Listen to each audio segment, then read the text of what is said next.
There was definitely no shortage of spoilers during Avengers Infinity War. With so many characters, we were surprised to see a familiar face lurking around Vormir. We hadn't seen this iconic villain on the big screen for quite some time, and many may have wondered about the significance of his appearance. See if you've considered all of the implications of the return of Red Skull.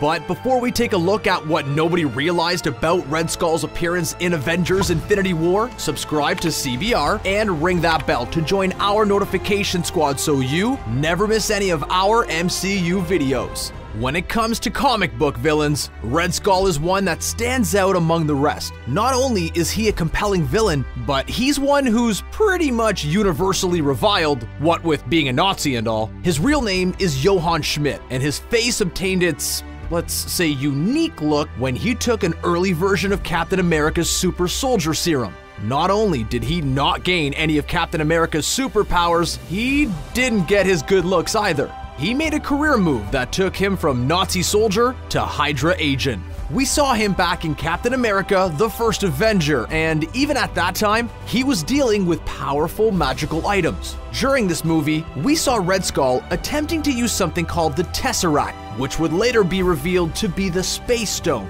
He and fellow Hydra scientist Arnim Zola harnessed the power of the Space Stone to create powerful weapons. As we all know, Loki would eventually use the power to open up a portal in New York City, allowing Thanos' army to pass through and launch an attack. Like most evildoers who seek one of the Infinity Stones, Red Skull was interested in world domination, but again, like most evildoers, his plan backfired pretty horribly. We last saw Red Skull being ripped through a space-time portal, which generally isn't the sort of thing people bounce back from. But even though superheroes may hate him, there are tons of Red Skull fans out there, and some of them are even working on the Avengers franchise. Stephen McFeely and Christopher Marcus are writers responsible for some of your favorite Marvel movies, including Avengers Infinity War and the upcoming Avengers 4. They've stated that they can't get enough of this iconic villain, and they love nothing more than to have him in each and every movie. Red Skull made more than just a mere cameo in Infinity War. His dialogue revealed some pretty telling things about what is going on in the Marvel Cinematic Universe. During the movie, we saw Red Skull had gone from pursuing the Infinity Stones to essentially working for one of them. Now, this is something which comic book fans had some insider knowledge of. Up until now, in the MCU, the Infinity Stones had merely been portrayed as supremely powerful objects. While this is true, in the comic books, they absolutely have minds of their own. The Space Stone was what transported Red Skull to Vormir in the first place, and apparently decided he didn't look creepy enough. He was given a new, ominous cloak and a message to pass on to those seeking the Soul Stone. When he greets Thanos and Gamora, it seems their reputation precedes them because Red Skull knows exactly who they are and what they're doing there.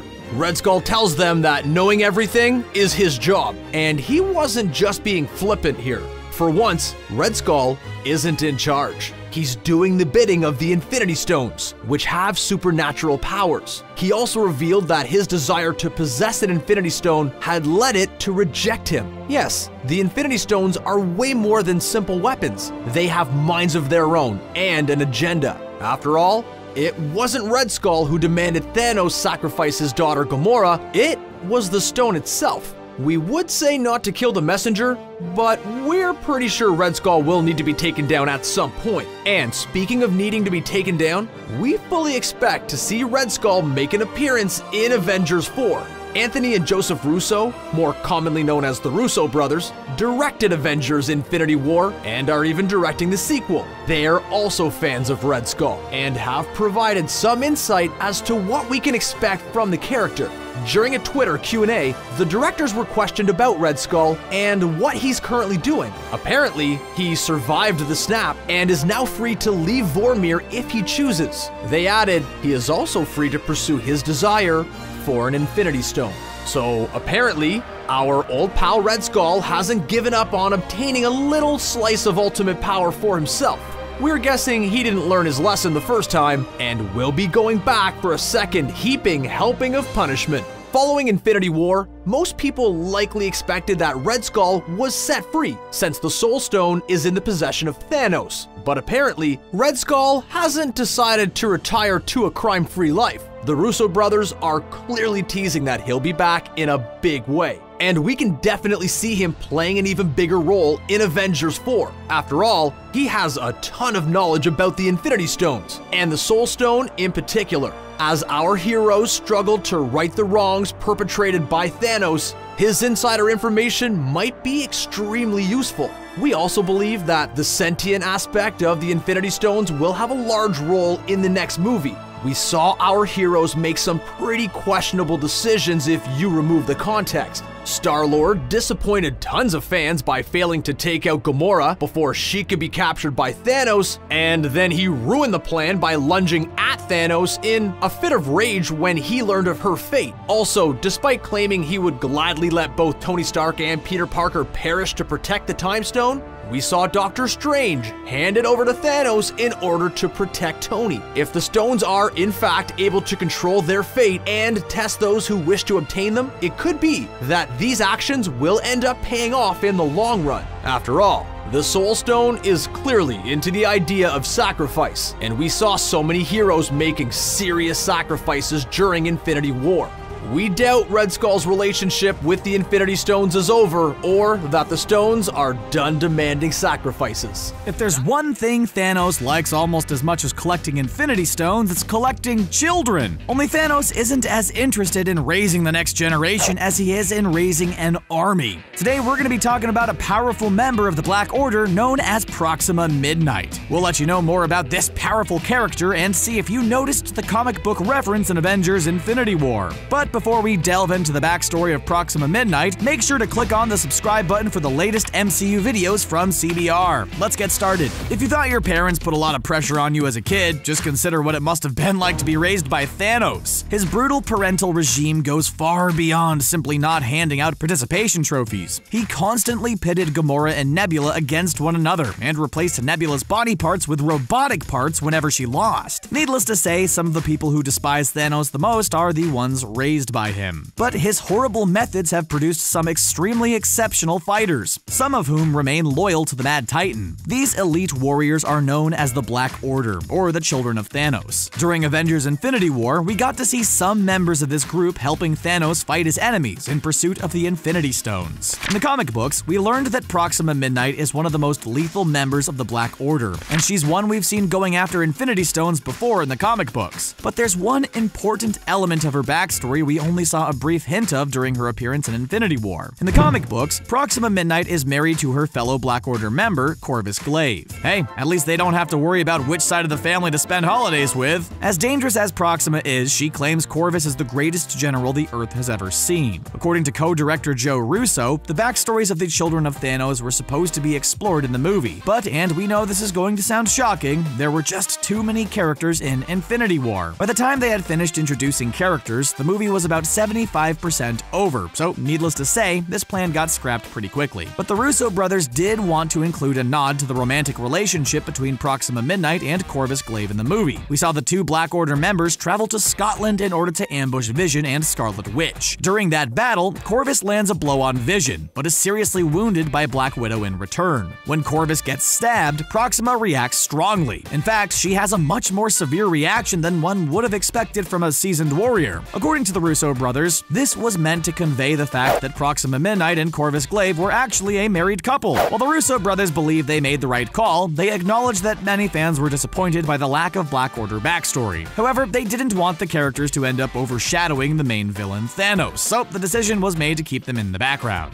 Including them in the Marvel Cinematic Universe in any capacity was quite a feat, and at least that much was definitely accomplished. We don't blame you for not recognizing her, but the role of Proxima Midnight was played by actress Carrie Coon. Coon is best known for her roles in the HBO series The Leftovers and in the Fargo anthology, but taking on the role of Proxima was unlike anything this critically acclaimed actress had experienced before. First, she thought the job would be simple voice acting, but soon she learned that she would need to use a mocap suit to get her facial details just right. On the set, stunt woman Monique Ganderton filled in for Coon, who recorded her lines elsewhere. In fact, Carrie Coon admits she found the filming process a little bit lonely compared to her other projects. Instead of dealing with other co-stars face to face, Coon filmed her dialogue separately, leaving her feeling isolated. Still, she believes part of being an actor is trying new things, and she doesn't regret this experience for a moment. The fact that Coon appeared in Avengers Infinity War gave fans of The Leftovers a serious case of deja vu. The Leftovers had a particularly memorable scene where half of the world's population simply vanished. Needless to say, when Thanos used the Infinity Gauntlet and caused half of all life in the universe to disappear, you could practically hear the crossover theory starting to form. Well, over the crying in the movie theater, of course. The disappearance scenes even look eerily similar in parts, but don't worry, this isn't a fan theory we're going to be talking about, at least not right now. We mentioned earlier that in the comic books, Proxima Midnight is sent to Earth to obtain the Infinity Stones for Thanos. Although this happens in the movie as well, things are a bit more complex outside of the MCU. Proxima is supposed to retrieve the stone from the Marvel character Namor, who's someone we'd love to see on the big screen at some point in the future. We also see her encounter the new Avengers and go head-to-head with Spectrum and Luke Cage. Even in this 2-against-1 battle, Proxima found herself evenly matched, but it still wasn't good enough for Thanos. That guy is pretty hard to please, isn't he? In both the comic books and the movie, Proxima Midnight is eventually sent to Wakanda in pursuit of the Infinity Stones. Although she's a talented warrior, Proxima's pride is ultimately her undoing. During Infinity War, she battled with Black Widow and Okoye before ultimately being destroyed by Scarlet Witch. In the comics, Thanos' son Thane shows up. Unlike most of his other children, Thane is the biological son of Thanos, but he doesn't like his father any more than most of his adopted siblings. He imprisons both Proxima and Thanos in Amber and takes them to Necropolis. All things considered, we think getting thrown into a thresher was a better fate than being trapped anywhere with Thanos. So many characters appeared during Avengers Infinity War that some of our favorites didn't get any backstory. Among those was an essential member of the Black Order, Ebony Maw. We'll talk about the shocking step Tom Von Lawler used to win the role, and the horror movie reference you might have missed. If you've only seen the movie,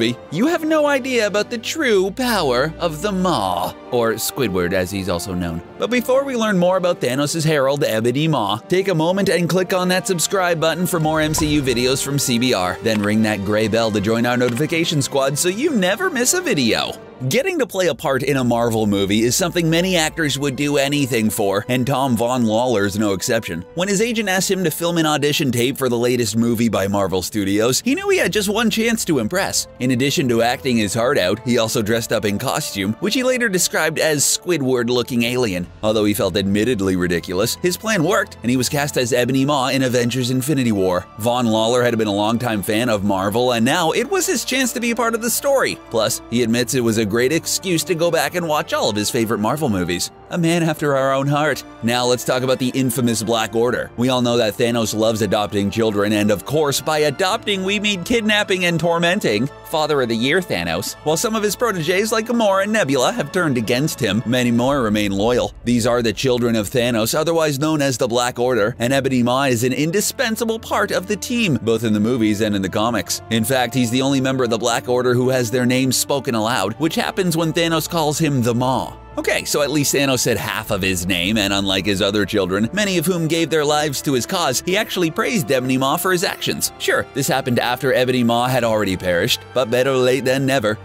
And they say Thanos isn't a loving father, huh? During Avengers Infinity War, we saw Ebony Maw show off some powerful abilities. His powers seem to align with those of the mighty Scarlet Witch, but you may be surprised to hear that in the comics, his strength comes from a very different source. We heard Ebony Maw call Iron Man's powers inconsequential in the movies, which is pretty ironic considering that in the comics, he and Tony Stark have the same superpowers, which is to say, none. That's right, although Ebony Maw has access to pieces of alien technology, he doesn't have any sort of super strength, stamina, or resistance. So why does Thanos hold him in such high regard? Ebony Maw's real talent isn't in his fighting abilities, it's in his superior intellect and powers of persuasion. He's really the one responsible for bringing the members of the Black Order together in the first place, and underestimating his talents would be a huge mistake. We saw Ebony Maw torturing Doctor Strange in an effort to force him to surrender the Time Stone, but he was saved by the intervention of his friends. In the comic books, though, Strange had no such luck. Ebony Maw was able to break into his mind and control even the mighty Sorcerer Supreme. During the Infinity storyline, Ebony Maw is helping Thanos track down his son, Thane, and manipulates Doctor Strange into helping. So it's no wonder that this scene in the movie was a particularly tense moment for comic book fans, who wondered if Doctor Strange would fall prey to Ebony Maw. Now let's take a moment to discuss what actually happened to Ebony Maw during during Infinity War. We admit to being way too excited about a certain reference to one of our favorite classic films during Infinity War. We can forgive the young Peter Parker for calling the cinematic masterpiece The Empire Strikes Back a quote-unquote old movie, but can't we forgive him for possibly mixing up the movie Alien with the sequel Aliens? Peter suggests he and his fellow heroes employ a strategy he saw in the movie Aliens. Then later on, we see him blow a hole in the side of the spaceship, sucking Ebony Maw out in the vacuum of space.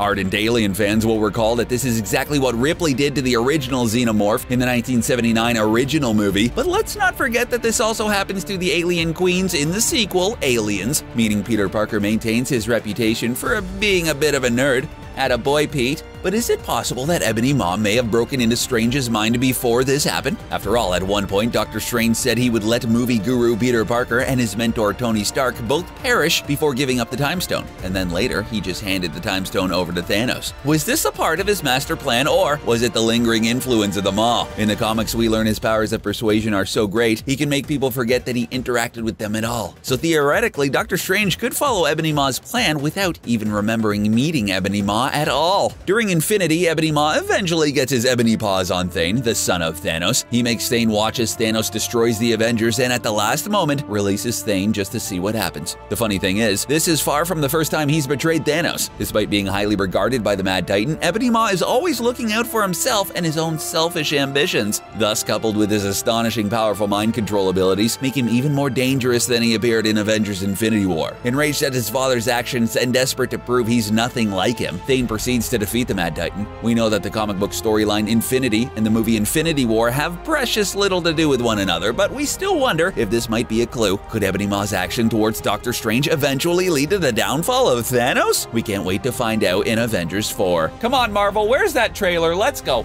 What did you think about Ebony Maw in the MCU? Did you love seeing him show off his superpowers, or did you wish he was more like the comic book version? Let us know in the comment section below, and don't forget to subscribe to CBR for more MCU videos like this one. Thanks for watching.